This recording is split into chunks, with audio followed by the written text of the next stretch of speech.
Ya, halo, assalamualaikum warahmatullahi wabarakatuh. Di sini dengan saya Krisna Maulana dengan NIM 1965517. Di sini saya akan mengerjakan tugas praktikum sistem terdistribusi, ya, yakni subbab bahasanya pada kali ini yakni REST API yang menggunakan framework Laravel. Langsung saja akan saya demokan pengerjaan saya. Oke. Di sini saya sudah membuat sebuah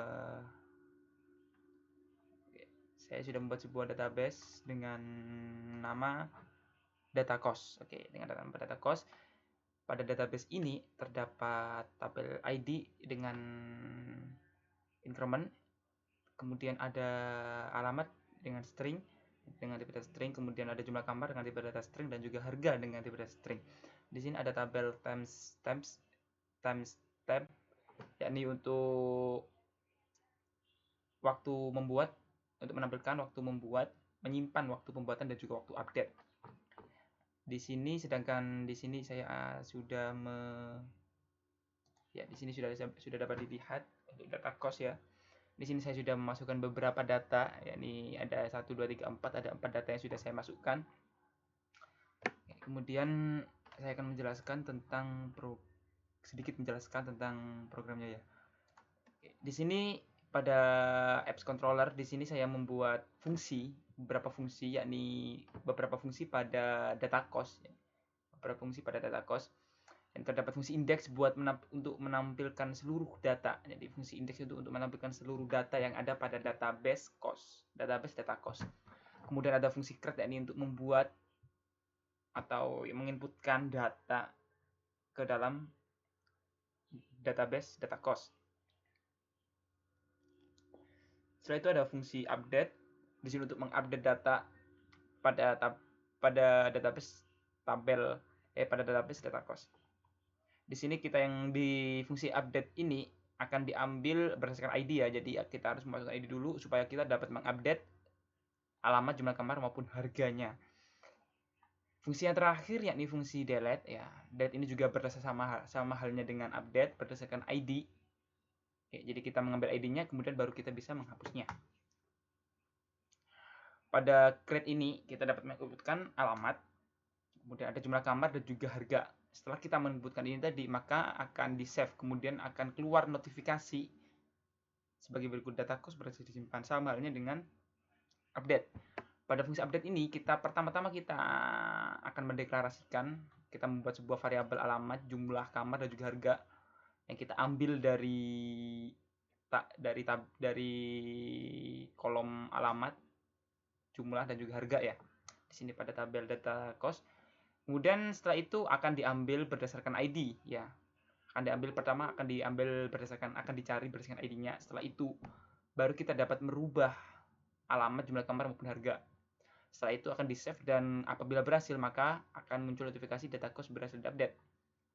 Kemudian yang terakhir ini fungsi delete, yakni sama halnya seperti update berdasarkan ID. Jadi pertama-tama kita harus memasukkan ID-nya, mencari ID, find berdasarkan ID, mencari data berdasarkan ID-nya. Setelah itu akan di-delete ya. Kemudian setelah proses pendeletan berhasil maka akan keluar notifikasi data cost berhasil dihapus. Oke, langsung saja kita praktekkan di Postman. Di Postman ini kita pertama akan mengambil data get ya. Untuk ininya, ini merupakan URL-nya.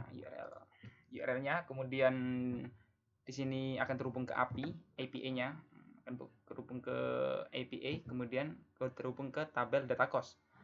Mari kita coba untuk get. Kita mengambil semua data yang ada pada tabel data cost. Oke. Di sini ada ID pertama Josuko, jumlah kamarnya 6, kemudian harganya 550. Mercosari, Sigorogor dan juga Sumbersari. Mari kita lihat, mari kita cocokkan di XM-nya. Di PHP admin-nya. Oke. Josuko, Mercosari, Sigorogor dan Sumbersari. Oke, untuk tabel get, untuk kolom untuk fungsi get kita nggak ada error di sini. Kemudian masuk ke yang kedua yakni fungsi post. Oke. Di sini kita akan ini saya hapus dulu ya. Oke. Di sini saya akan memasukkan data. Oke, memasukkan data pertama yang akan dipastikan merupakan alamat. Oke, alamat saya buat di Kertoraharjo. Oke. Setelah alamat, jumlah kamarnya ada 16 kamar. Setelah itu harganya. Harga sekitar 750.000. Oke, di sini fungsi cost kita send. Oke, data cost berhasil disimpan. Selanjutnya kita cek ya. Kita cek di sini apakah udah tersimpan. Alhamdulillah udah kesimpan. ID 5 Kertoraharjo, jumlah kamarnya 16 dan juga harganya 750.000.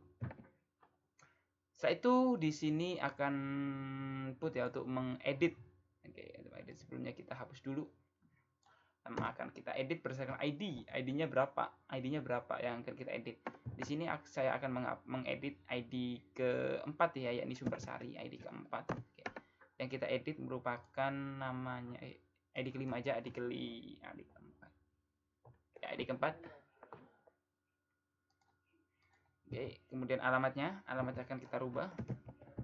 Di sini alamat akan kita rubah ke Kertopamuji. Oke. Kertopamuji, kemudian apa namanya? Jumlah kamar ada 12 kamar, kemudian harganya 750.000. Kita update. Oke, data loss berhasil update. Oke. Yang ID 4 akan berubah menjadi Kertopamuji, jumlah kamar 12 dan harganya 750. Mari kita lihat. Sudah berubah. Kertopamuji 12 750. Setelah itu delete. Kita akan mendelete ya, delete. Oke, yang kita delete merupakan yang ID kelima. Kita delete ID kelima, jadi Kertoraharjo akan menghilang ya. Data cost berhasil dihapus. Kita refresh, sudah hilang. Kemudian kita coba di get lagi, tinggal 4 datanya. Kita lihat 1, 2, 3 dan 4. Oke, sudah berhasil. Untuk EPI nya sekian presentasi penjelasan dari saya atau presentasi dari saya. Apabila ada kurang lebihnya saya mohon maaf yang besarnya. Wabillahi taufik walhidayah. Wassalamualaikum warahmatullahi wabarakatuh.